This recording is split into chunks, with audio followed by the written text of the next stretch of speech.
लिखिए, ये बात समझ में आ गया आपको? ये बात समझ में आया क्या क्या लिखा गया?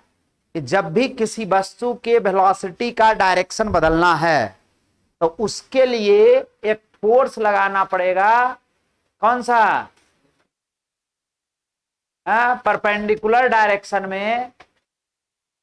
To change the direction of velocity a force is applied on the object, and if this force is perpendicular to the velocity of the particle, then it is known as क्या चीज?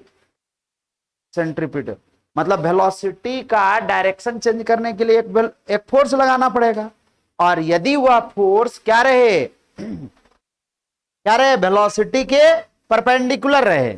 मतलब यहां पर लिखा क्या गया कि यदि फोर्स कैसा हो जाए, परपेंडिकुलर टू वेलोसिटी हो जाए, तब पाथ कैसा होगा? पाथ कैसा होगा? सर्कुलर। और तब उस समय इस फोर्स का नाम देंगे सेंट्रीपिटल फोर्स। नई बात समझे? जब वेलोसिटी के परपेंडिकुलर फोर्स लगेगा या इसके कारण जो त्वरण उत्पन्न होगा इस फोर्स के कारण, उसका नाम देंगे सेंट्रीपिटल एक्सेलरेशन। ये वही एक्सेलरेशन है जो पहले हम लोग कौन सा नाम से पढ़े हैं? नॉर्मल एक्सेलरेशन के नाम। कौन सा नाम से? और यहां पर एक नाम इसका और मिल जाएगा, कौन सा? Radial acceleration. पहले भी बताए हैं, रेडियल एक्सेलरेशन। कुछ बात बुझा रहा है या नहीं? तो बात समझ में आ रहा है? जब फोर्स और वेलोसिटी, या कहिए वेलोसिटी के परपेंडिकुलर फोर्स हो जाए तो वेलोसिटी का डायरेक्शन बदलेगा, और यदि परपेंडिकुलर हो जाएगा तो पाथ कैसा बन जाएगा? वृत्ताकार पथ बनेगा। और जब वृत्ताकार पथ बनेगा तो उस समय ये फोर्स कहलाएगा सेंट्रीपिटल फोर्स, और एक्सेलरेशन को कहेंगे सेंट्रीपिटल एक्सेलरेशन। कैसा कहेंगे? सेंट्रीपिटल एक्सेलरेशन, या इसी को कह सकते हैं रेडियल एक्सेलरेशन, या इसी को, ये फोर्स को भी कह सकते हैं नॉर्मल फोर्स, रेडियल फोर्स। बात समझ में आया? कोई दिक्कत है? अरे इसमें कोई दिक्कत है? पहले आप हिंदी लिख लीजिए। लिखिए तो हिंदी लिखिएगा। किसी कण के वेग की दिशा बदलने के लिए, किसी कण के वेग की दिशा बदलने के लिए एक बल लगाया जाता है। एक बल लगाया जाता है। किसी कण के वेग की दिशा बदलने के लिए एक बल लगाया जाता है। यदि यदि यह बल वेग के लंबवत दिशा में, यदि यह बल वेग के लंबवत दिशा में हो, वेग के लंबवत दिशा में हो, तो वेग के लंबवत दिशा में हो तो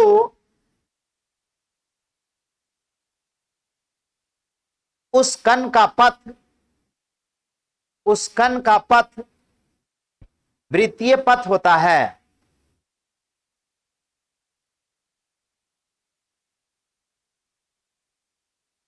वृत्तीय पथ होता है।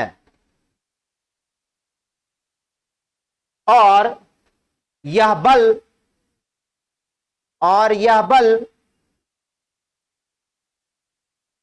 और यह बल अभिकेंद्री बल कहलाता है। और यह बल अभिकेंद्री बल कहलाता है।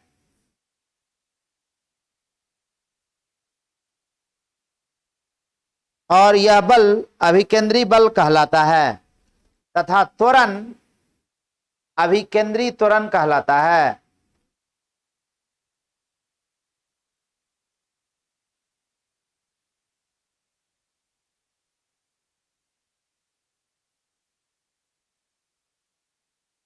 कहलाता है।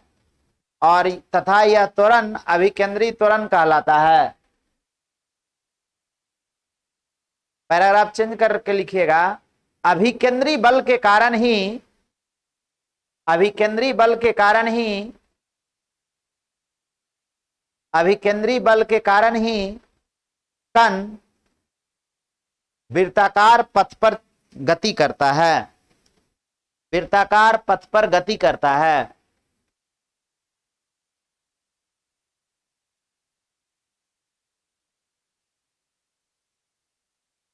वृत्ताकार पथ पर गति करता है।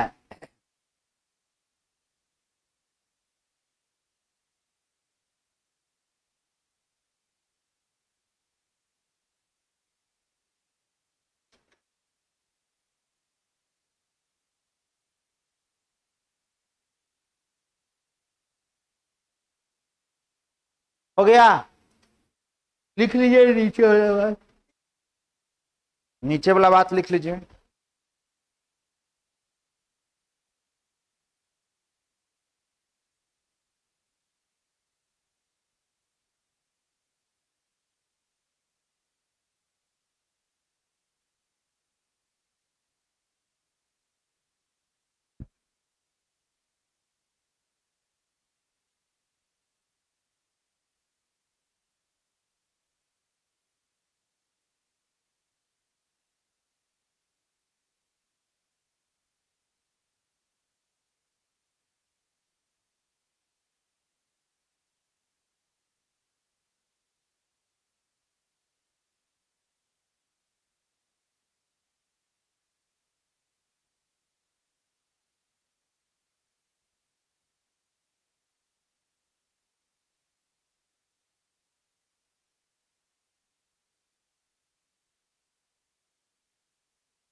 लिख लिया? लिखा जी?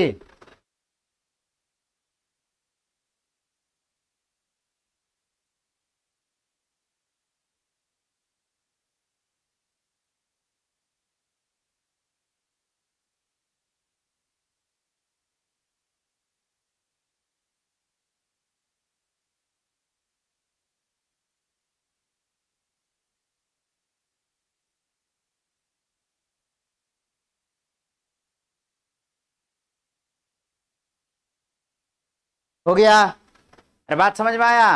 अब समझिए सेंट्रीपिटल फोर्स होता कौन कौन। बात समझ में आया? मतलब किसको कहेंगे सेंट्रीपिटल फोर्स? एक तो पहला हो गया कि वेलोसिटी के परपेंडिकुलर है। कौन होगा सेंट्रीपिटल फोर्स? तो जो भी फोर्स पढ़े हैं, कौन कौन फोर्स पढ़े हैं, जैसे 4-5 तरह का फोर्स पढ़े थे ना हम लोग न्यूटन्स लॉ ऑफ मोशन में। पहला नॉर्मल फोर्स, दूसरा tension force, tension in string, तीसरा स्प्रिंग फोर्स, चौथा फ्रिक्शनल फोर्स। कोई भी बल जो नॉर्मल बल है या डिस्टेंट फोर्स में ग्रेविटेशनल फोर्स है, वो भी एक सेंट्रीपिटल फोर्स का काम कर सकता है। बात समझ में आया? जो भी बल है, जो भी बल लग सकता है, या तो वो कांटेक्ट फोर्स रहे या तो फिर डिस्टेंट फोर्स रहे, यदि वेलोसिटी के परपेंडिकुलर रहता है तो उसी फोर्स का नाम हम लोग उसको कौन सा नाम से बुला सकते हैं? सेंट्रीपिटल फोर्स के नाम से। नहीं बात समझे? मतलब ये सेंट्रीपिटल फोर्स कोई अलग तरह का बल नहीं है। जो बल हम लोग पीछे पढ़ चुके हैं न्यूटन्स लॉ ऑफ मोशन में, वही बल में से कोई सा भी बल सेंट्रीपिटल फोर्स का काम करेगा। कब करेगा? जब वेलोसिटी के वो कैसा लगने लगे। यदि वही बल वेलोसिटी के डायरेक्शन में लगेगा तब सेंट्रीपिटल फोर्स नहीं कहलाएगा, और यदि क्या चाहिए, वेलोसिटी के परपेंडिकुलर लगा तब फिर वो कहलाएगा सेंट्रीपिटल फोर्स। क्लास किस लिए आते हैं? गप्पे करना है तो रूम पर बुला लीजिए, अंदर से ताला बंद कर लीजिए और बैठकर गपियाते रहिए जब तक कि गप खत्म ना हो जाए। कोई रोकने वाला नहीं है। मम्मी पापा को बोल देंगे क्लास में, मम्मी रखो रखो क्लास में रखो। बात समझे? यहाँ ये दोनों गप कर रहे हैं, वहां वो दोनों गप कर रहे हैं। बात समझ में आया? एक अच्छा विद्यार्थी भी पटना आकर के बिगड़ जाता है और एक एवरेज विद्यार्थी भी पटना आकर के बहुत अच्छा करके जाता है। ये डिपेंड करता है कि आप क्या चीज करना चाहते हैं। यदि गप्पे करना है तो कर लीजिए, फिर बाद में गप करने लायक नहीं रहिएगा। देखता है बड़का बड़का डॉक्टर या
चलिए क्या बात बताया जो समझ में आया?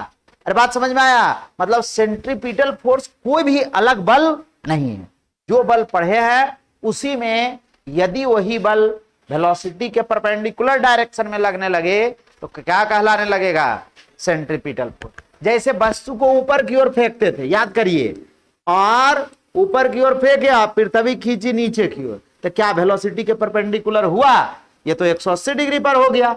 नहीं, mg फोर्स कहां लगता था? नीचे की ओर। तो क्या ये mg फोर्स सेंट्रीपिटल फोर्स कहलाएगा? नहीं कहलाएगा। कहलाएगा क्या? कहलाएगा।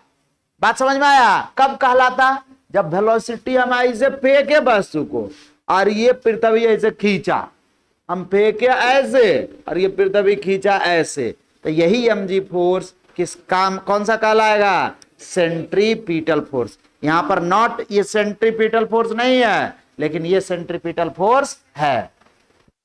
बात समझ में आया? कोई दिक्कत है? जिसे गाड़ी घुमा रहे हैं, या सबसे अच्छा एग्जांपल, एक रस्सी में पत्थर बांधो, खूब घुमाया होगा, लोग घुमाया है। अरे वो प्लास्टिक में बांध कर ना घुमाते थे, आवाज करता था, बचपन में किया है? तो वो जो रस्सी या प्लास्टिक लेते थे, वो उसमें जो तनाव बल आता था वही टेंशन फोर्स है, और उसी टेंशन फोर्स का को हम लोग यहां पर क्या कह देंगे? Centripetal force.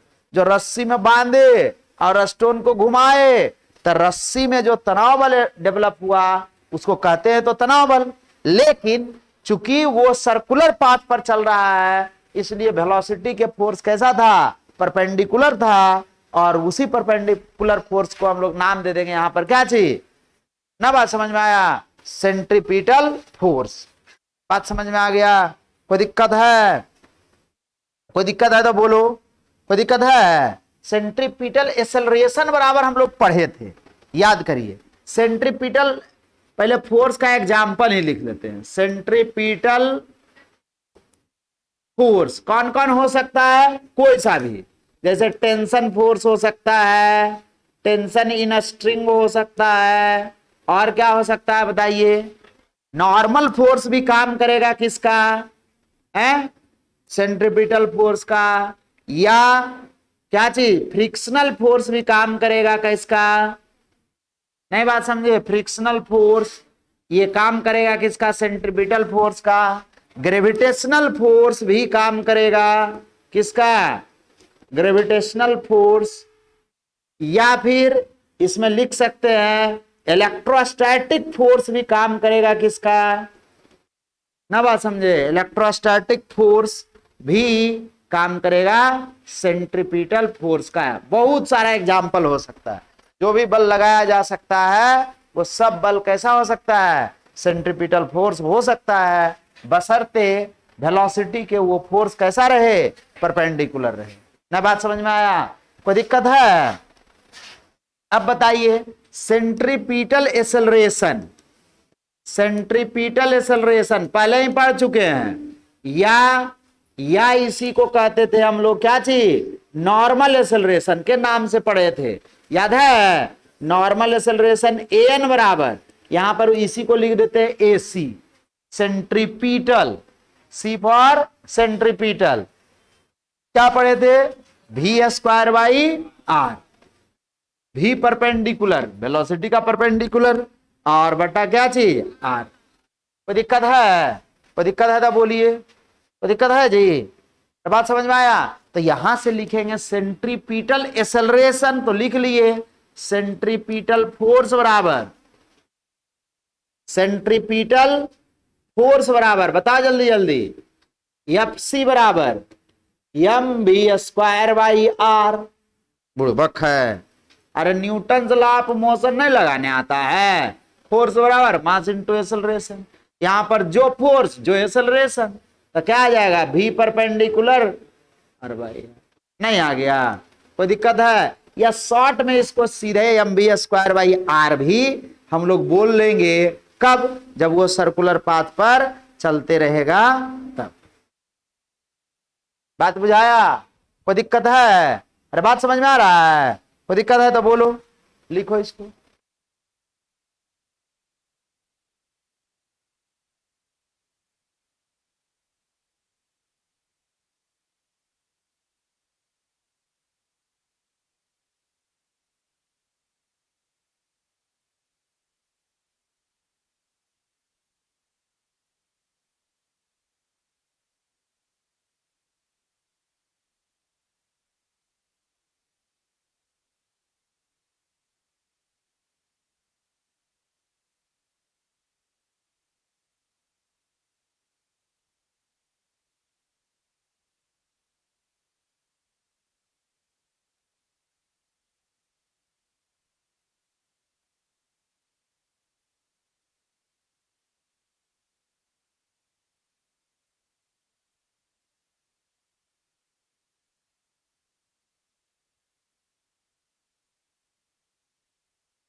जो क्या रहे, वेलोसिटी के परपेंडिकुलर हो जाएगा, उसी का नाम हम लोग क्या दे देंगे?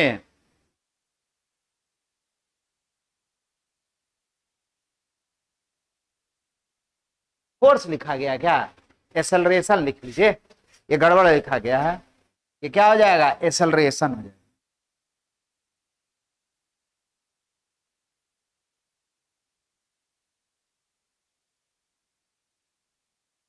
एक्सेलरेशन है एसी बराबर,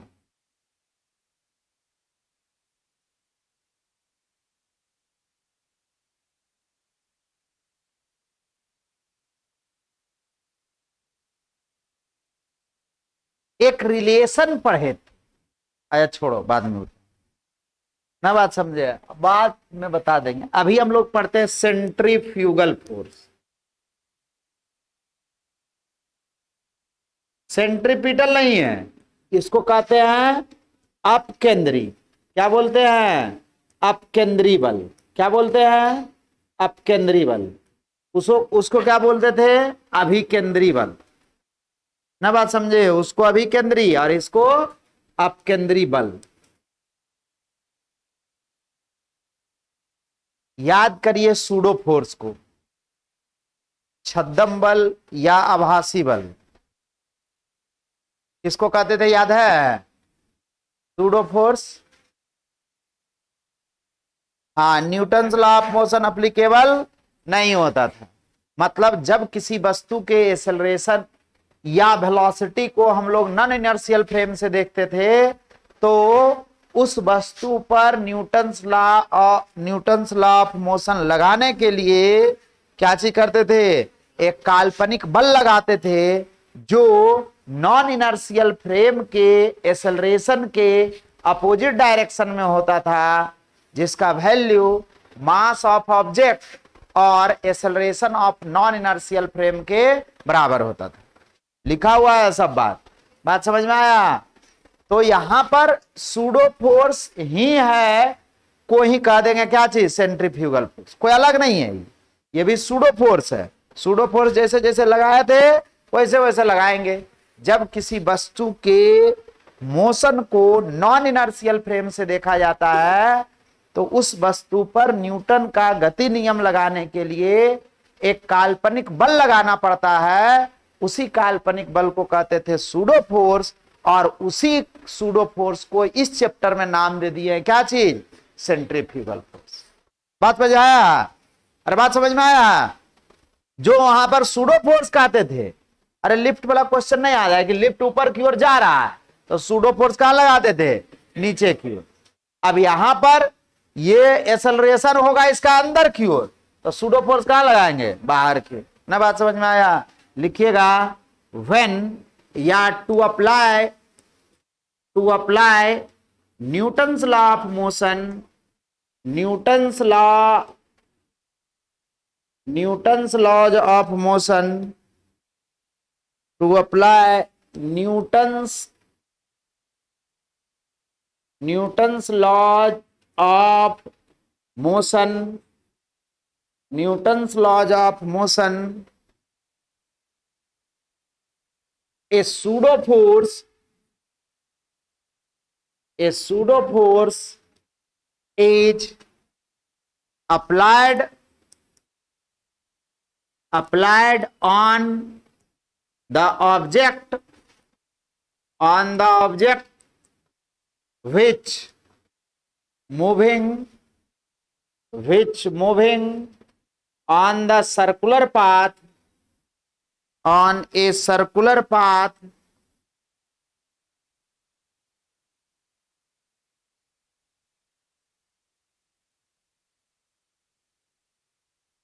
a pseudo force on a circular path, a pseudo force ना रुक जाओ गड़बड़ा गया।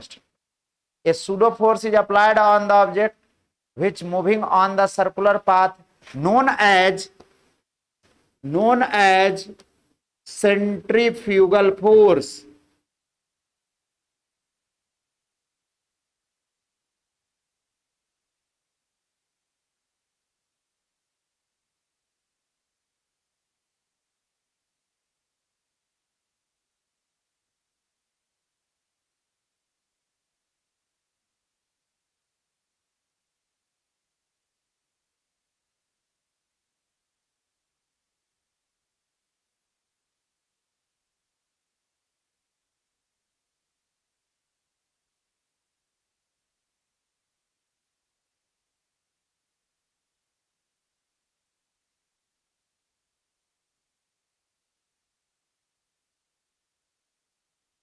हो गया?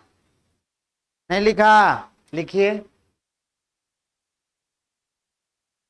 न्यूटन का गति नियम, रुक जाएगा ऐसे नहीं लिखो,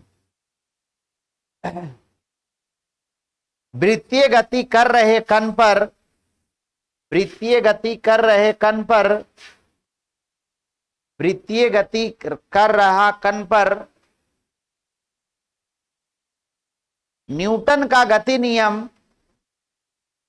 न्यूटन का गति नियम लगाने के लिए, न्यूटन का गति नियम लगाने के लिए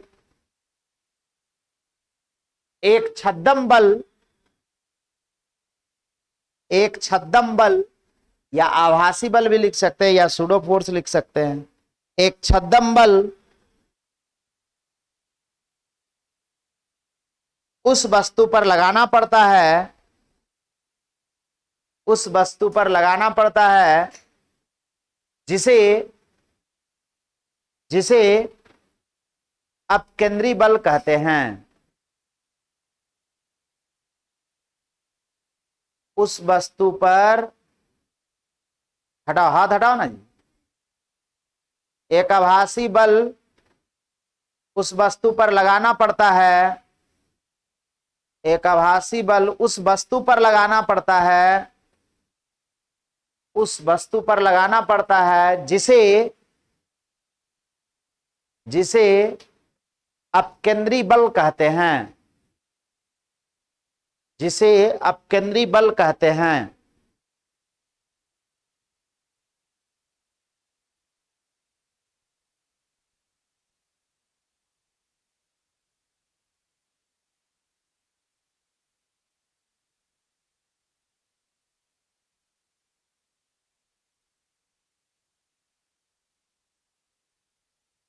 अपकेंद्री बल कहते हैं। लिख लिया? क्या कहते हैं? अपकेंद्री बल कहते हैं। लिखा जी? क्या कहते हैं?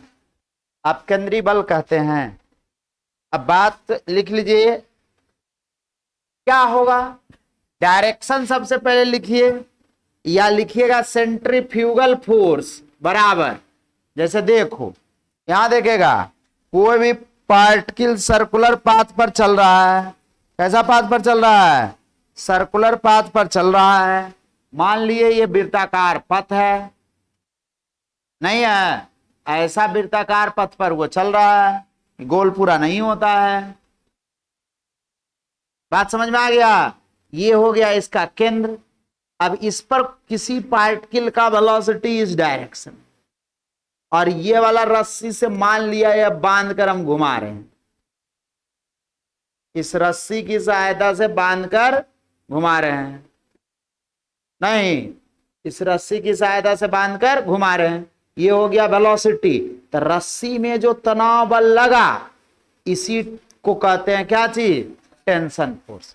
ये वेलोसिटी और ये फोर्स दोनों एक दूसरे के परपेंडिकुलर, तब इसी टेंशन फोर्स का नाम दे देंगे क्या चीज? Centripetal force. कोई दिक्कत है अभी तक? अभी सेंट्रीफ्यूगल का नाम हमने ली, चूंकि वेलोसिटी स्पर्श रेखा के डायरेक्शन में और उसके परपेंडिकुलर डायरेक्शन अंदर की ओर लगा सेंट्रीपिटल फोर्स, इसीलिए केंद्र की ओर लग रहा है, इसलिए इसका नाम पड़ गया अभिकेंद्री बल। नॉर्मल अभिलंब बल भी कह सकते हैं। अभिलंब बल क्यों कहेंगे? क्योंकि वेलोसिटी के कैसा है? परपेंडिकुलर है। रेडियल बल भी कह सकते हैं। त्रिज्यीय बल क्यों कहेंगे? क्योंकि त्रिज्या के अनुदिश लग रहा है, इसलिए इसको त्रिज्यीय बल भी कहते हैं। बात समझ में आया? रेडियल फोर्स भी कहते हैं। कोई दिक्कत है? अब बताइए, जैसे ही ये पार्टिकल चला सर्कुलर पाथ पर, तो फोर्स जो लगा वो कैसा हो गया? अब मान लिया जाए हम इसी रस्सी पर खड़ा होकर देखें, इसी रस्सी पर हम खड़ा हो जाएं और देखें, तो हम में भी एक्सेलरेशन कहां? केंद्र की ओर होगा या नहीं? केंद्र की ओर। एगो सूडो फोर्स लगेगा, चूंकि एक्सेलरेशन आ गया, और यदि एक्सेलरेशन किसी वस्तु में है और वहां से किसी वस्तु के मोशन को, दूसरे वस्तु के मोशन को देखा जाता है, तो उस दूसरी वस्तु पर एक सूडो फोर्स लगाना पड़ेगा, जो एक्सेलरेशन जिधर फोर्स था उधर था, इधर था कौन सा? Centripetal acceleration. अब इसके अपोजिट डायरेक्शन में एक बल लगेगा, जिस बल का नाम देंगे हम लोग क्या चीज? इसी बल को कहेंगे सेंट्रीफ्यूगल फोर्स। ना बात समझ में आया? बात समझ में आया? इतना दिमाग में बैठा लीजिए, कोई भी पार्टिकल चल रहा है तो उस पर सेंट्रीफ्यूगल फोर्स लगेगा ही लगेगा, और वो कहां लगेगा? केंद्र से दूर की ओर। केंद्र से कहां? दूर की ओर। बात समझ में आया? अब कितना लगेगा? सेंट्रीफ्यूगल फोर्स बराबर लिखेंगे तो क्या लिखाएगा जरा बताओ तो। सेंट्रीफ्यूगल फोर्स बराबर, बताइए जरा, मास ऑफ ऑब्जेक्ट। इसी का मास हम लोग ले लिए कितना? M. Mass of object, mass of object, वस्तु का द्रव्यमान। क्या बोलेंगे? वस्तु का द्रव्यमान।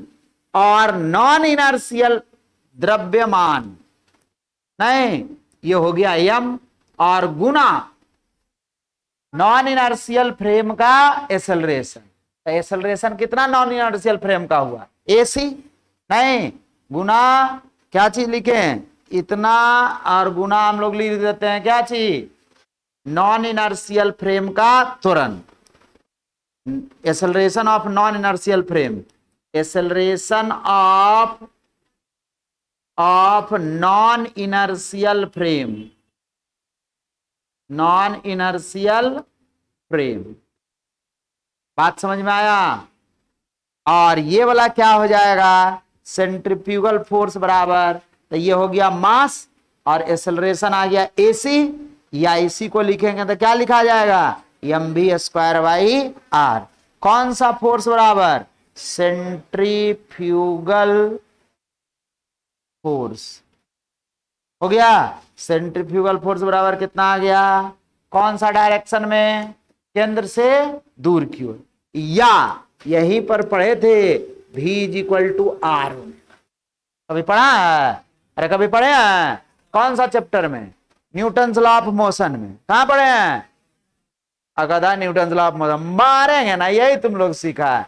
कहां पढ़े हैं? अरे अभी एक क्लास पहले पढ़े हैं, नहीं बात समझे? V इज इक्वल टू क्या पढ़े हैं? ये आ गया सेंट्रीफ्यूगल फोर्स बराबर हो जाएगा, इसी V का वैल्यू रख देंगे m r square omega square by r. R से आर कट गया, ये क्या आ जाएगा? M omega square are. या तो एम भी स्क्वायर बाई आर बोलिए, या तो फिर, ना बात समझ में आया? अब सुनो बात, कंफ्यूज कर गया, इतना लोग कंफ्यूज किया कि अभी तो कहा कि अंदर की ओर एक्सेलरेशन हो रहा है, अभी तुरंत इसी एक्सेलरेशन को कर दिया बाहर की ओर। तो मजाक कर रहा है मास्टर बा, कभी अंदर कभी बाहर, कभी अंदर कभी बाहर, ऐसी करते रहो। ना बात समझ में आया? तो हम कुछ नहीं कर रहे, जो है वो बता दिए। नहीं समझ में आया तो बोलो, फिर से बताएं। नहीं आया? देखो, अंदर की ओर कौन सा बल लगा? वो तो टेंशन फोर्स लगा था, उसी को नाम दिए थे सेंट्रीपिटल फोर्स। बाहर की ओर कौन लगा? सेंट्रीफ्यूगल फोर्स, जो कि कितना के बराबर है? एम ओमेगा स्क्वायर आर या M B square by R. अंदर की ओर M B square by R नहीं लगा, अंदर की ओर तो रस्सी खींच के रखा। ना बात समझ में आया? या पढ़ा होगा, अभी नया नया चैप्टर पढ़ा होगा एटॉमिक स्ट्रक्चर, और केमिस्ट्री वाले सर खूब घुमाए होंगे इलेक्ट्रॉन, नहीं घुमाए हैं? न्यूक्लियस के चारों ओर घुमाया कि नहीं? अब यहां समझो, इसके पास था न्यूट्रॉन और प्रोटॉन, और ये था इलेक्ट्रॉन। ये इलेक्ट्रॉन और प्रोटॉन एक दूसरे को खींच के रखता था, तो ये अंदर की ओर लगेगा इलेक्ट्रोस्टैटिक फोर्स। हम भी पढ़ेंगे फिर से 12th क्लास में, कॉपी बढ़िया से रखना, मजाक नहीं कर रहे हैं, मॉडर्न फिजिक्स में पढ़ना है। अंदर की ओर लगेगा कौन सा? Electrostatic force. अब बाहर की ओर लगेगा centrifugal force, m B square by are, या फिर इसी को कहेंगे m B square by are, या इसी को कहेंगे एम ओमेगा स्क्वायर आर। ना बात समझे? अंदर की ओर कौन लगेगा? जो उसको घुमा रहा है।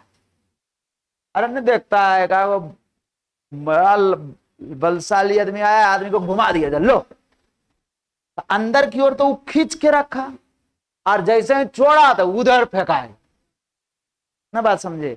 बहुत अच्छा अच्छा एग्जाम्पल है, बहुत अच्छा अच्छा एग्जाम्पल है सर्कुलर मोशन का। आप कोई भी पाथ सर्कुलर पाथ पर चल रहा है तो उसका एक ही कारण है, वो है सेंट्रीपिटल फोर्स ना। और उस सेंट्रीपिटल फोर्स को बैलेंस करके रखता है। अब सोचो, यदि बाहर की ओर फोर्स ना लगाते,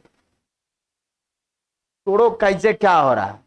ठेठ भाषा में सोच सकते हैं ना कि बाहर की ओर ना लगाते, केवल यही फोर्स लगता, ये इलेक्ट्रॉन को अपनी ओर खींचता, नाभिक अपने सरफेस पर ले आता, या अंदर भी ले चल जाता, वो तो बाद की बात है, केमिस्ट्री के हिसाब से सोचते। लेकिन केवल यही बल लगेगा, केवल यही बल लगता, अंदर की ओर ही बल लगता इस इलेक्ट्रॉन पर, तो क्या यहां रहता, ये कहां चल जाता, नाभिक के पास। बात समझ में आया? वैसे ही यदि सेंट्रीफ्यूगल फोर्स नहीं लगेगा, ये सूर्य हो गया और ये हमारी पृथ्वी हो गई, यदि ये सूर्य खींचना छोड़ देगा तो हम लोग यहां से क्या करेंगे, ये बल लगा इसीलिए हम लोग इधर हैं, और ये बल लगा इसलिए उसको बैलेंस करके रखा है। इतना ही दूरी पर रहो, नजदीक भी नहीं आना। ये बल कहेगा नजदीक कहां जा रहा है, हम खींच के रखते हैं बाहर की ओर, और ये बल कहेगा दूर कहां, हम इधर आओ ना। बात समझ में आया? तो यहां पर पृथ्वी पर एक ग्रेविटेशनल फोर्स लगा रहा है, कौन, सूर्य, इसलिए उसको खींच कर रखा। और यदि खींचे रहता, ये बल नहीं लगता, तो हम लोग जाते या सूर्य पर जाकर टकराते। बात समझ में आया? सब जल के भूसा ना। बात समझ में आया? अरे बात बुझा रहा है? इसीलिए ये ग्रेविटेशनल फोर्स को बैलेंस करने के लिए बाहर की ओर कौन सा फोर्स लगेगा, सूडो फोर्स। तो वही तो बोल रहे हैं, वेलोसिटी के कारण लगता है ना। बात समझ में आया? जैसे तुम सोचो ना, कभी ऐसा नहीं किया है कि रस्सी को घुमाया खूब, हो सकता है प्लास्टिक भी टूट जाए, ऐसा हुआ है? किधर जाएगा, रस्सी मेरे तरफ आएगा? अरे घुमा रहा है तो बगल वाला डरता है, हम ना डरते हैं। कितना स्पीड घुमाओ, घुमाने वाला को डर लगता है, काहे नहीं डर लगता है, जान रहा है टूटेगा तो सेंट्रीफ्यूगल फोर्स कहां लगेगा, दूर की ओर, वो हमरा तो नहीं करेगा। बात समझे? कब हम लोग को डर लगता है, रोकना रहता है तब, कहीं हाथ में ना टकरा जाए। नहीं, अरे ऐसा हुआ है या नहीं? अरे बात बुझा रहा है? तो वो टूटा रस्सी, तो वेलोसिटी इधर, और ये फोर्स लगाना छोड़ा तो ये सीधे दंदनाल इधर चल ना। बात समझे? यहां पर टूटा तो इधर, यहां पर टूटा तो इधर ना। बात समझ में आया? इसीलिए सब डायरेक्शन वाला लोग डर रहा है कि कहीं रस्सी टूटा तो गड़बड़ा जाए। लेकिन जो नचा रहा था जान रहा है कि मेरे तो रहबे नहीं करेगा। बात समझ में आया? कोई दिक्कत है तो बोलो। अरे बात समझ में आया? कौन लगा रहा है, कोई नहीं लगा रहा, आभासी बल है, कल्पना करो ना। बात समझे? गाड़ी पर बैठ के, कभी गाड़ी पर बैठा है, का एक टर्न लिया गाड़ी, तो तुम किधर चाहेगा, लगेगा कि इधर भाई, इधर बाया साइड टर्न लिया तो लगेगा दाहिना साइड हम खिड़की से बाहर न फेंका जाए। और टोटो पर बैठल रहे हैं तो कभी कभी मार देता है कल्टी भी उसी में, देखा है? क्यों मारता है? यही सूडो फोर्स के कारण है, कुछ नहीं। लेकिन अभी बताएंगे भी नहीं कि क्यों नहीं बता, मतलब क्यों लग रहा है, थोड़ा और अभी बता देंगे और कंफ्यूज कर जाए। इसलिए थोड़ा कुछ क्वेश्चन कर लीजिए, कुछ और समझ लीजिए, उसके बाद बताएंगे। गुजाइए नहीं, झूठो गई है, पहले तो काम करना सीख लो, उसके बाद ना वो सब काम होगा। नहीं तो आप क्या करिए, अभी ये बात को पहले लिखिए, ये बात लिख दिखा लीजिए फिगर में। ये आदमिया का नहीं हो दिखाइएगा तो चलेगा ना। बात समझे? ये आदमी को नहीं भी दिखाइएगा तो चले।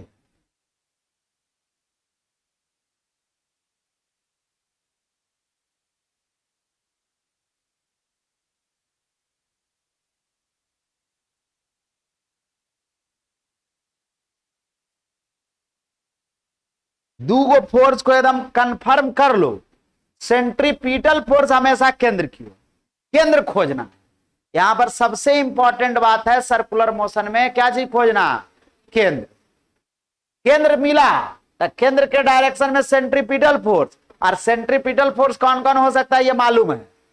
फ्रिक्शनल फोर्स फ्रिक्शन वाला लाएंगे बात, ग्रेविटेशनल फोर्स तो ग्रेविटेशन वाला लाएंगे, इलेक्ट्रोस्टैटिक फोर्स तो इलेक्ट्रिक फील्ड वाला लाएंगे। इसलिए जैसे ही 12th में जाइएगा सर्कुलर मोशन को भुलाना नहीं है, सर्कुलर मोशन भुला गए तो फिर से वहां भुला जाइएगा। बात समझ में आया, इसलिए ये बाद में भी आएगा।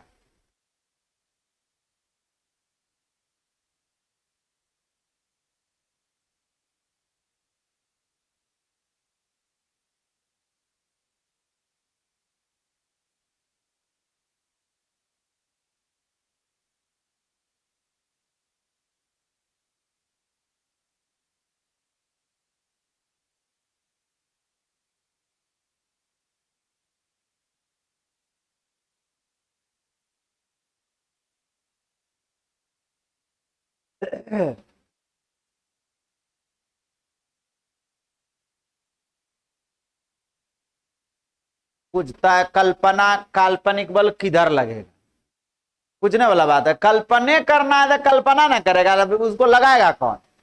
अरे कौन लगाएगा, यदि कोई पूछे सुडो फोर्स कौन लगाएगा तो कौन लगाएगा, अरे वो तो काल्पनिक है, आभासी है, तो उसकी कल्पना करिए। केवल लगाने के बारे में क्या सोच रहे हैं कि हम लगाएंगे कि कौन लगाएगा। कैसे लगता है वो बाद में हम एक्सप्लेन कर दें, अभी नहीं।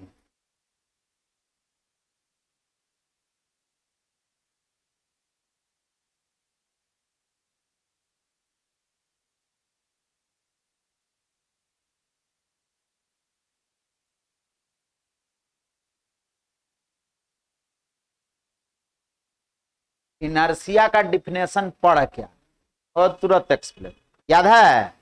दो तरह का इनर्सिया, बढ़िया से डिफिनेशन पड़ेगा, डिफिनेशन ऐसे ही ठेठ भाषा में बोलने से नहीं।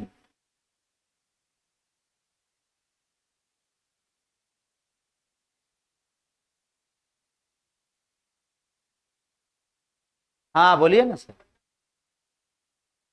नॉन इनर्शियल फ्रेम, FRAME,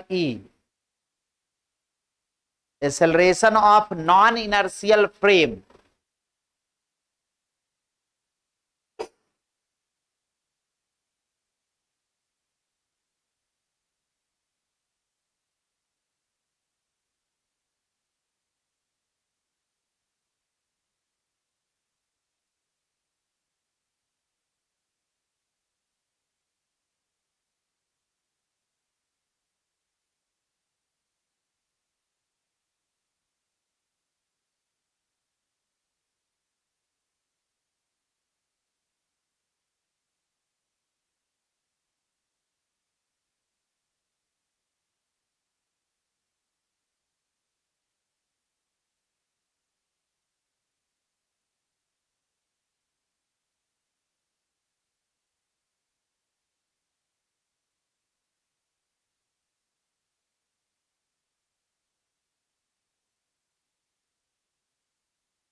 हो गया,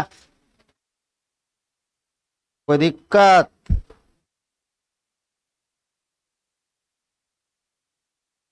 है, लिख लिया।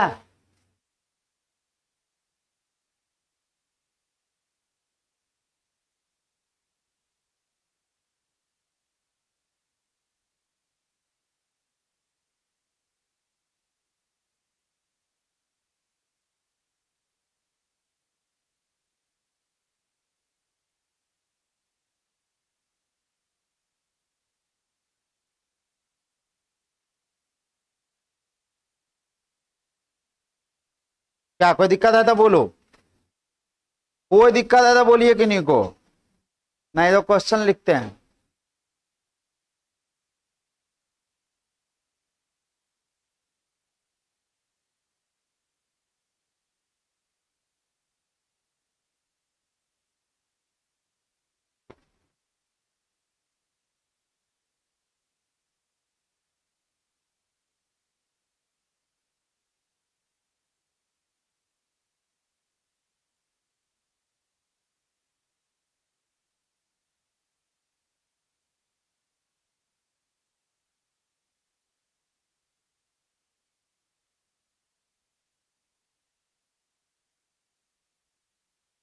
लिखिए, एक क्वेश्चन लिखिए तो,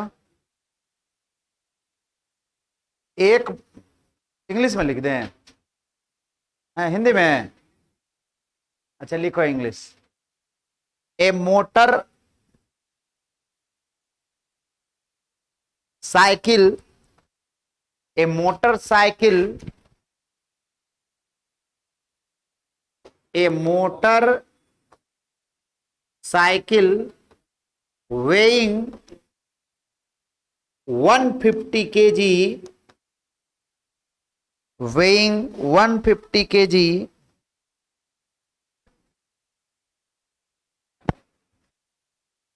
moving at 36 kilometre per hour,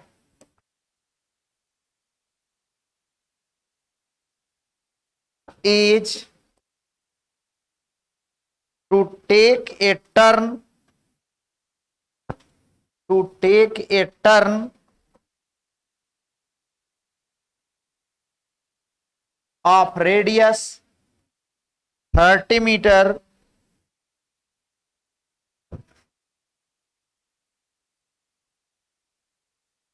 what horizontal force,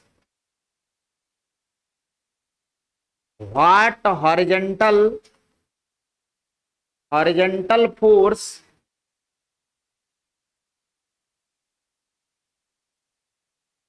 needed to take the turn,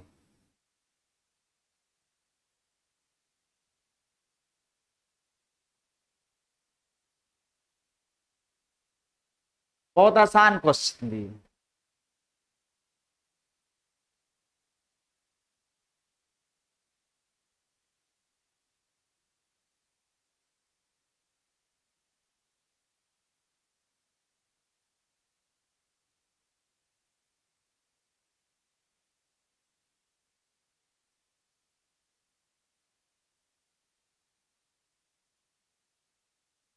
हाँ, टर्न ऑफ रेडियस लिख लीजिए, नहीं लिखे थे, लिख लो, टर्न ऑफ रेडियस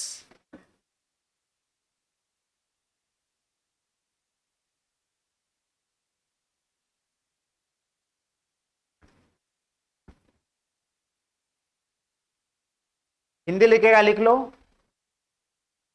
एक मोटरसाइकिल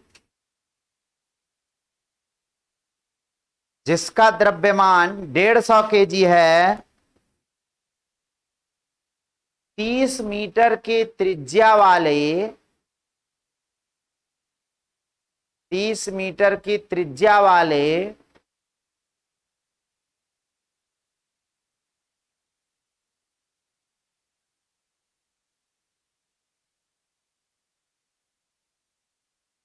तीस मीटर की त्रिज्या वाले टर्न पर 36 किलोमीटर 36 किलोमीटर पर आवर की चाल से घूमने के लिए आवश्यक बल की गणना करें, आवश्यक बल की गणना करें।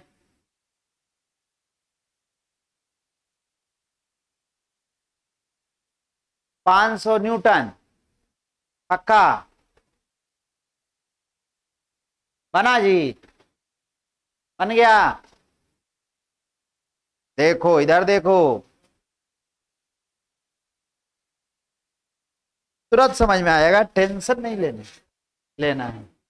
देखो पहले समझो क्या कह रहा है। अब सर्कुलर पाथ, ये टर्न आया जिसका रेडियस मान लिया जो जा रहा था, रोड टर्न किया,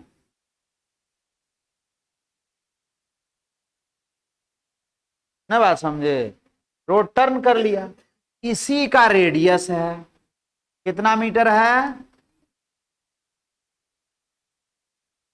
ना बात समझे, इसका रेडियस कितना है, यहां पर मोटरसाइकिल वाला है, इसका वेलोसिटी होगा इस डायरेक्शन में, ये कितना के स्पीड से जा रहा होगा, 36 किलोमीटर पर आवर की चाल से। कितना हो गया? 10 मीटर पर सेकेंड। अब इधर की ओर लगेगा फ्रिक्शन, और यही फ्रिक्शनल फोर्स काम करेगा सेंट्रीपिटल फोर्स। नई बात समझ में आया? अरे रोड और टायर के बीच लगेगा ना, अरे फ्रिक्शनल फोर्स कम गया तो गया, कोई उपाय नहीं है। बात समझ में आया? घुमाना है तो फोर्स लगाना पड़ेगा। इसीलिए नहीं देखता है, जैसे ही टर्निंग आया कोई भी बहाना है स्पीड कम कर ले, और नयका नयका ड्राइवर रहेगा तो वो स्पीड कम करेगा नहीं, एक बार जाएगा गिर जाएगा। बात समझ में आया? कोई दिक्कत है तो बाहर की ओर क्या लगेगा? Pseudo force. ये तो कम बात पूछा, ये तो पूछ सकता था कि बताइए कोएफिशिएंट ऑफ फ्रिक्शन कितना है। ना बात समझ में आया? ये पूछ सकता था कि कोएफिशिएंट ऑफ फ्रिक्शन कितना रहेगा, तब ये काम कर सकता है। ना बात समझ में आया? तब बाहर की ओर क्या लगेगा? mv²/r। अब ये यहीं पर रहे, ये टर्निंग पर एक्सीडेंट होगा तो इधर जाएगा, इधर ना जाए, इसलिए टू सेफ ड्राइव। कैसा ड्राइव के लिए? सेफ ड्राइव के लिए, सुरक्षित चलाने के लिए जो फ्रिक्शनल फोर्स होना चाहिए थोड़ा ज्यादा रहे, या कम से कम बराबर रहे। किससे? Centrifugal force. ना बात समझ में आया? अंदर वाला बल ज्यादा रहेगा, हम सुरक्षित रहेंगे। नहीं, जैसे टेंशन फोर्स का जो स्ट्रेंथ ज्यादा है तो टूटेगा रस्सी। अरे रस्सी में बांध कर घुमाए, रस्सी थोड़ा मजबूत है तो ज्यादा तेजी से भी घुमाएंगे तो टूटने की संभावना कम है ना यार। रस्सी थोड़ा कमजोर है, जरा घुमा के देखो, अब वो किसको लगेगा ये तुम समझो। बात समझ में आया? कम से कम हमको तो नहीं लगेगा जो हम घुमा रहे हैं। अरे बात समझ में आ रहा है ना? क्यों? अभी बता दिए ना। तो बताइए, यही फ्रिक्शनल फोर्स का वैल्यू पूछ रहा था। मास दिया हुआ है कितना केजी, इस दोनों का 150 केजी, तो ये आ गया 150, और वेलोसिटी का वैल्यू 10, और रेडियस का वैल्यू कितना आ गया? जो फ्रिक्शनल फोर्स लगना चाहिए वो 500 न्यूटन या इससे भी ज्यादा लगना चाहिए, तब वो सेफ ड्राइव। नहीं बात समझ में आया? कोई दिक्कत है? चलो छाप लो जो नहीं छापा, फिगर बना लो तो अच्छा बात है। सर्कुलर मोशन में फिगर नहीं बनाइएगा पते नहीं चलेगा। देखो क्वेश्चन तो बहुत जकड़ाल जकड़ाल पूछा है, न्यूटन लॉ ऑफ मोशन फिर से जाते हैं।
कोई दिक्कत है?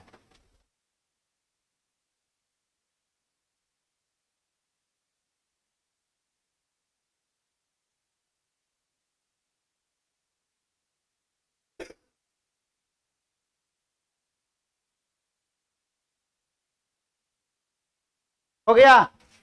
देखिए तो एनसीईआरटी पलटिए तो जरा, क्वेश्चन नंबर देखिए। एनसीईआरटी नहीं लाया? ला ला, निकालो निकालो। एक क्वेश्चन करते हैं, बाकी दो तीन को तुम बना कर आना।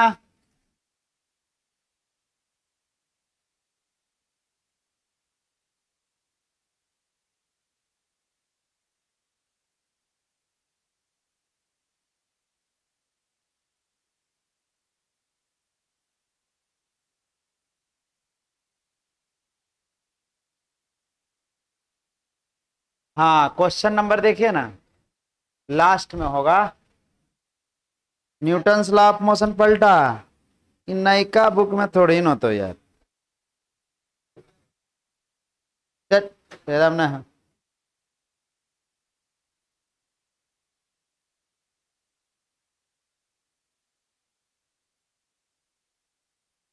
देखो क्वेश्चन नंबर 37, क्वेश्चन नंबर 37 करिए। अब नया जुग का नया बुक खरीदा है तो ठीक है। देखिए क्या कह रहा है क्वेश्चन, यहां समझो। क्वेश्चन समझ में आ रहा है? देखो क्या बोला, a disk revolves with a speed of 33 integer 1/3 revolution per minute. मतलब एंगुलर वेलोसिटी दे दिया है कितना, 100/3 रेवोल्यूशन पर मिनट, यही ना? कितना दिया है? 100/3 रेवोल्यूशन पर मिनट। कोई दिक्कत है? And has a radius of 15 centimetre, two coins are placed at 4 centimeter and 14 centimeter from the center of the record. If the coefficient of friction between the coin and the record is 0.15, which of the coin will revolve with the record? नई बात समझ में आया? चूड़ा का मील देखा है? देखो ये तीनों को देखो, सूर्य से गप करते रहता है ना, बात समझे? अरे घरे है ना बगल में, बुला लो दोस्त को, पार्टी दो, अंदर से रूम बंद कर लेना, मम्मी उम्मी आवे तो दो बात उनको भी छुटा देना। बदमाश कहीं का यहाँ मांगने पूछेगा खड़ा करके, दो चार डंडा खिंचा जाएगा ऐसे में। बार बार एक के बात बोले। क्या बोला? चूड़ा वाला मिल देखा, लास्ट में वो ड्रम टाइप का घूमते रहता है और उसमें धान को डाल देते। देख लिया? कितना लोग नहीं देखा? सब लोग देखा है। अच्छा तुम लोग शहरी ठहरा इसका। जो गांव वाला होगा अभी दुर्गा पूजा के बाद वो चालू हो जाएगा, फिर से चल जाना गांव देने। अरे मजाक नहीं करते हैं, छठ पूजा के बाद तो पक्का। अभी उसका रिपेयरिंग चल रहा होगा, बात समझ में आया? छठ पूजा के बाद जैसे गांव में धान उपजेगा, अब बस वो मिल चालू। उसमें क्या करता है, वही सेंट्रीफ्यूगल फोर्स का उपयोग करता है। एक ऐसा रहेगा डिस्क, सर्कुलर डिस्क, बात समझे? और इसके साइड में मैकेनिज्म लगा रहता है वो चूड़ा बनाने वाला ना, बात समझे? अब इसमें जैसे ही धान को डालेगा तब किनारे, और जो सेंटर पर रहेगा वो नहीं जाएगा, तो उसको हाथ से हटा देगा। लो हटो। बात समझ में आया? देखो कैसे कैसे काम करता है, बात समझिए। यहां पर बोला एक 15 सेंटीमीटर त्रिज्या का डिस्क, और ये अपने एक्सिस पर रोटेट कर रहा है, जस्ट लाइक कैसा, इस तरह से मान सकते हैं। ला बुक जी, ऐसा ये मान लेते हैं इस तरह से। ये एक सर्कुलर डिस्क मान लीजिए इसको, और इस पर दो गो यहाँ सेंटर के अबाउट ऐसे रोटेट कर रहा है। हमारा घूमेगा नहीं, हमसे मुझसे एक्सपर्ट नहीं है। ऐसे घूम रहा है, ऐसे क्या कर रहा है, घूम रहा है। कितना एंगुलर वेलोसिटी से? कितना एंगुलर वेलोसिटी से? 100/3 रेवोल्यूशन पर मिनट से। नई बात समझ में आया? ऐसे घूम रहा है, इस पर दो गो सिक्का रख दिया, एगो केंद्र से 4 सेंटीमीटर की दूरी पर और एगो 14 सेंटीमीटर। इसका त्रिज्या दिया हुआ था 15 से। एगो है 4 सेंटीमीटर की दूरी पर और एक है 14 सेंटीमीटर। तब बताइए कौन सा सिक्का, if coefficient which of the coin will revolves with the record, मतलब कौन सिक्का डिस्क के साथ साथ घूमेगा। ना बात समझ में आया? अरे क्वेश्चन बुझा रहा है, ऐसे रोटेट कर रहा है। एगो सिक्का रख दिया 4 सेंटीमीटर पर और एगो रख दिया कितना सेंटीमीटर पर, 14 सेंटीमीटर पर। तो कौन 4 सेंटीमीटर वाला इसके साथ साथ चलेगा या 14 सेंटीमीटर, या दोनों? तुमको तो दो ऑप्शन मिलना चाहिए। हाँ और ना, बोलो ना मास्टर, दूगो में तो हम तुक्का लगाते हैं कि सही 14 सेंटीमीटर वाला। बोलो तुम आंसर नहीं है, बोलो चलो 4 सेंटीमीटर बोलो। अब तो बोलेगा ना सही, नहीं तो दोनों होगा, चारों होगा। ऐसे ही कुछ कुछ कैसे जाना, जादूगर है। देखा जादू, हवा में सोना निकाल दिया। वैसे ही तुम देखा, लो मास्टर आंसर, जादूगर हैं। अब बताइए, अब हम लोग करेंगे क्या, फ्री बॉडी डायग्राम खींचे। बात समझ में आया? ऐसा हॉरिजेंटल डिस्क है, देखो ना, बोला ना, बात समझे? ऐसे घूम रहा है हॉरिजेंटल सरफेस पर। बात समझ में आया? ऐसे घूमा। अब इस पर हम लोग क्या करेंगे, एगो सिक्का रखे तो एमजी फोर्स किधर लगेगा, एमजी फोर्स किधर लगेगा, नीचे की ओर। मतलब यहां पर दिखाएंगे तो ये सिक्का हो गया ये वाला, चलो इसको और उधर ले जाते हैं। सिक्का ये वाला हो गया, यहां से हम मान लिया जाए पहले 14 सेंटीमीटर वाला ही बना। कितना दूरी पर है, कहां लगेगा एमजी फोर्स, अंदर की। अब ऐसे रखे हैं, ये ऐसे हो गया तो नीचे लगाएंगे तो गिर जाएगा। यहां रखना है ऐसे। अरे बात समझ में आ रहा है क्या बोल रहे हैं? ये हॉरिजॉन्टल पर ना रखना है, आमर बोर्ड है ऐसे, तो यदि हम नीचे ऐसे दिखाएंगे तो इधर नीचे गिर जाएगा। ऐसे रखना है, तो इसका नीचे का मतलब होता है अंदर की। कैसा दिखाएंगे, अंदर की ओर लगेगा, क्रॉस में लगेगा यम, और डॉट में लगेगा नॉर्मल। यहां सिक्का रख दिए, एमजी फोर्स नॉर्मल फोर्स। लेकिन यदि हम ऐसे बोर्ड को कर दिए, ऐसे एमजी लगा दिए तो गिर जाएगा। फिर ऐसे यदि बोर्ड है तो अंदर की ओर ना, अरे ये एमजी कहां लगेगा, अंदर की ओर। कोई दिक्कत है? अब जैसे ही ये घूमा तब बाहर की ओर एगो सूडो फोर्स, कितना, यम ओमेगा स्क्वायर आर। और जैसे ही जाने लगेगा तो सिक्का और इसके बीच एक फोर्स लगेगा। कौन सा फोर्स, फ्रिक्शनल फोर्स। कौन सा लगेगा? अब ये साथ चलेगा कि नहीं चलेगा, इस बात पर डिपेंड करेगा। यदि फ्रिक्शनल फोर्स ज्यादा होगा यम ओमेगा स्क्वायर आर से तो साथ में चलेगा, और यदि फ्रिक्शनल फोर्स बेचारा उसको रोकने से सामर्थ्य नहीं है, चल देगा। मतलब ये फोर्स कम गया, ये ज्यादा हो जाएगा, तो फिर साथ साथ नहीं चलेगा। बात समझ में आ गया? बस यही तो करना है। अब आपको सब कुछ पता है, आप कर लीजिए। नहीं बात समझ में आया, फिगर बना लो, बनाओ।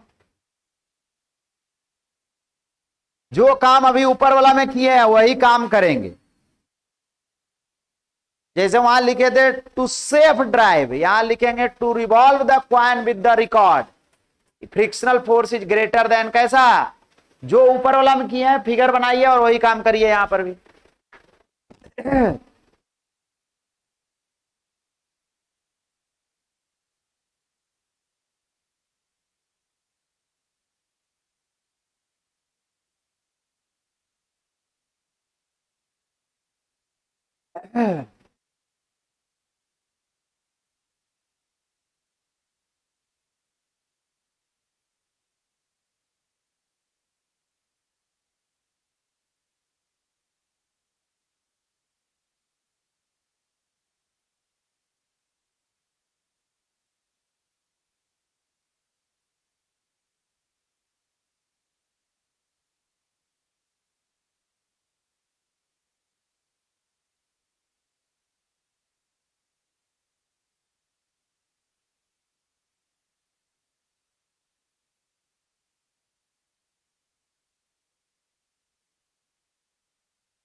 जैसे जैसे उसको बनाए ना, frictional force is greater than क्या चीज, M B square by are या एम ओमेगा स्क्वायर आर।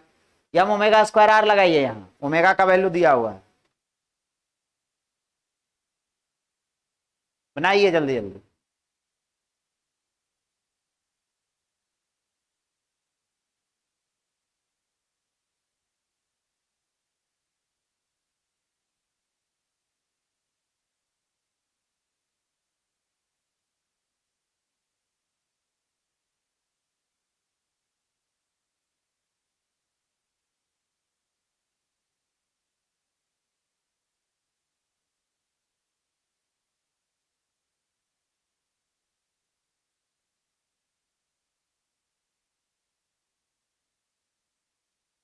अब फ्रिक्शनल फोर्स के जगह पर क्या रख दीजिएगा, म्यू इंटू, हाँ म्यू इंटू एम जी रखेगा, म्यू इंटू एन, एन का वैल्यू एम जी के बराबर होगा। लोल कहीं का पीछे वाला चैप्टर भुला जाएगा तो कैसे होगा।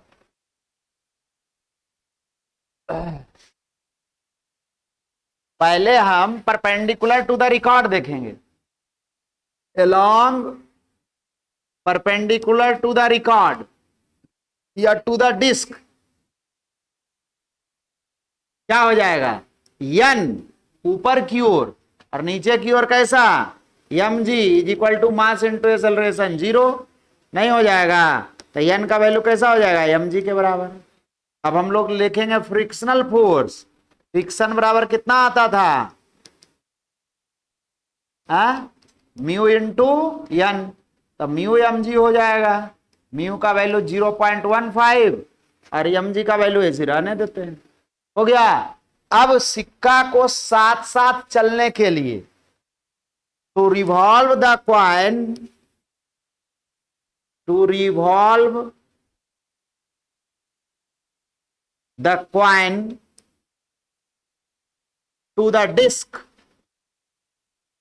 डिस्क के साथ चलने के लिए फ्रिक्शनल फोर्स कैसा भी लिखे थे, friction is greater than, friction is कैसा, ग्रेटर देन किससे, m B square by are या एम ओमेगा स्क्वायर, दोनों में से कोई सा, यहाँ ओमेगा का वैल्यू दिया हुआ है, इसको रेडियन पर सेकंड में बदल सकते हैं, 100 बाई कितना, 100/3, रेवोल्यूशन को बदलेंगे रेडियन में, नहीं कोई दिक्कत है, कितना आ जाएगा 10π/9 रेडियन पर सेकेंड, हो गया। यहां पर वैल्यू रख दीजिए, फ्रिक्शनल फोर्स का वैल्यू आ गया 0.15 m g is greater than, कितना आना चाहिए,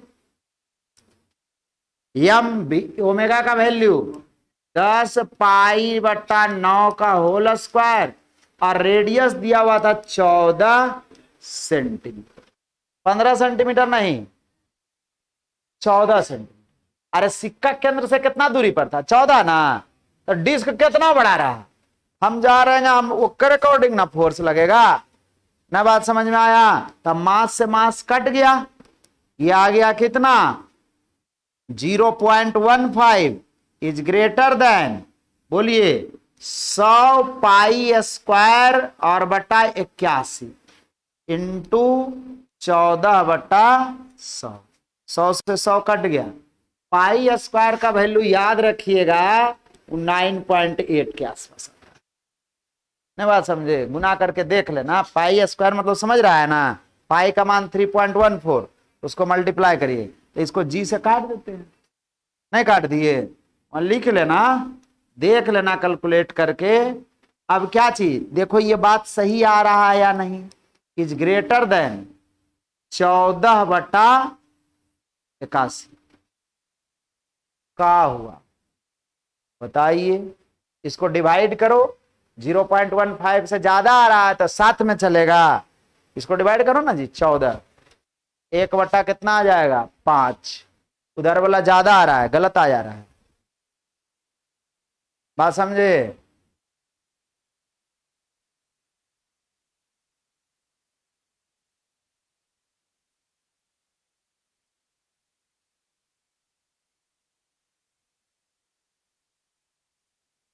कितना आ रहा है, अब बताओ ये सही है? कौन ज्यादा है? ये वाला ज्यादा है, ये वाला ज्यादा है, मतलब ऐसा नहीं आ रहा है। इसका मतलब ये क्या चीज का कंडीशन था?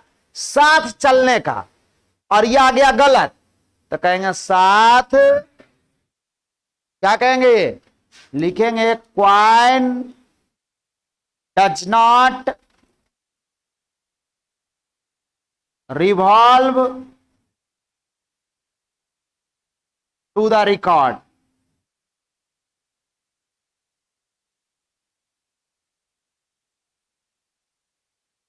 क्या लिखा है जरा देख ले हमें।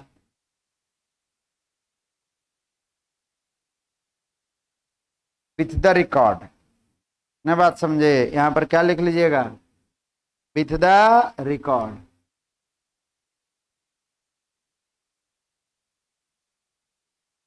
बात समझ में आया? जो 14 सेंटीमीटर वाला वो तो साथ, यदि इधर वाला बड़ा आ जाता, इधर वाला छोटा, तो कहते चलेगा ना। बात समझ में आया? और बात समझ में आया? हम लोग क्या किए, देखो कुछ नहीं किए, 14 सेंटीमीटर पर रखे, बाहर की ओर देखे फोर्स, और अंदर की ओर देखे फोर्स। अंदर की ओर कौन लगेगा? Frictional force. और बाहर की ओर कौन लगा? M omega square r. गड़बड़ लिखा हुआ है ये, m B square by are, या एम ओमेगा स्क्वायर आर लिखिएगा। क्या लिखिएगा? M omega square r. बात समझ में आया? बाहर की ओर ये फोर्स लगा और अंदर की ओर ये लगा। अब जो ज्यादा हो जाए, ये ज्यादा रहेगा तो साथ साथ चलेगा, और ये वाला ज्यादा हो गया तो साथ।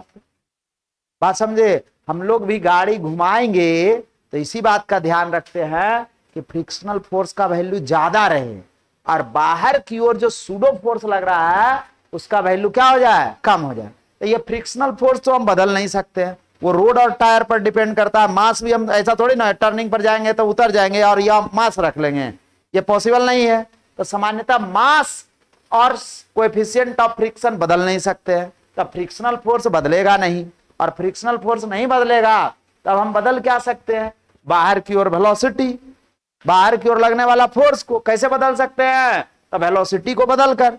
इसलिए जैसे ही आया टर्निंग, पहले जो तेज ड्राइवर रहेगा, जो एक्सपर्ट ड्राइवर है, पहले अपना ब्रेक मार लेगा, कम कर लेगा स्पीड, ताकि बाहर की ओर सूडो फोर्स कम हो जाए। मतलब सोचो एगो ड्राइवर को पता है और तुमको अभी पता नहीं। बात समझ में आया? अरे सही बात बता रहे हैं। जैसे ही जो एक्सपर्ट, आप भी चलाने लगे, ये नहीं पता है कि बाहर की ओर कौन सा फोर्स लग रहा है, लेकिन जैसी टर्निंग आया तो कहेगा स्पीड कम कर लो, तो गड़बड़ा जाएगा। और कहीं गलती से स्पीड नहीं कम किए तो गए एक्सीडेंट। बात समझ में आया? तो अब आपको एक क्वेश्चन इसका बनाकर आना है, 4 सेंटीमीटर वाला। सब काम सेम सेम सेम, जहां 14 है वहां 4 कर लेंगे, और उसमें रिलेशन देखेंगे कि क्या आ रहा है, वो फ्रिक्शनल फोर्स ज्यादा आ रहा है कि कम आ रहा है। यदि ज्यादा आएगा फ्रिक्शनल फोर्स तो कहेंगे चलो चलेगा साथ साथ, और नहीं आएगा ज्यादा तो कहेंगे साथ में नहीं चलेगा।